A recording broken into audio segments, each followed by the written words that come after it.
Pakistan is once again talking about reshaping South Asia, and this time it wants a brand new regional bloc, one that leaves India out. But here's the simple truth. No South Asian platform can survive without India, and Pakistan knows that. Yet the idea is being pushed again. So what exactly is going on?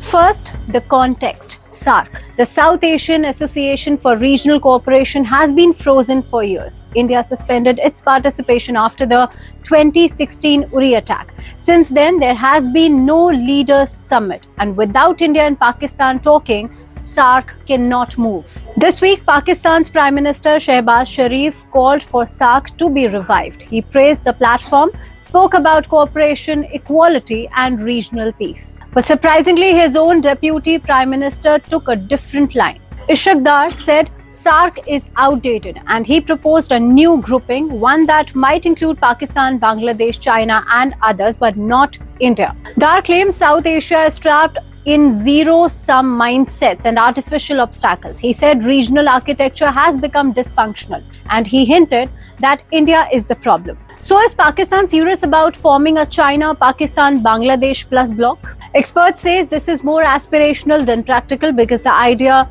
fails on three major points. Point number one, South Asia's economic engine is India. India's economy is 12 times larger than Pakistan's. Its defense budget is 5 times bigger. Its foreign exchange reserves are 50 times higher. Any regional grouping that excludes the largest market, the largest population, and the strongest economy becomes irrelevant on day one. Point number two, no country in the region wants to antagonize India. Bangladesh and Sri Lanka already rely on India for trade, investment, energy and connectivity. Even Nepal and Bhutan depend on India to access global markets. Joining an anti-India platform would come with huge political and economic costs, and no capital in South Asia wants that risk. Point number three, China is not a South Asian anchor. Yes, Pakistan and China have formed a trilateral mechanism with Bangladesh. They talk about connectivity and mutual trust, but China cannot replace the stability that India provides across South Asia.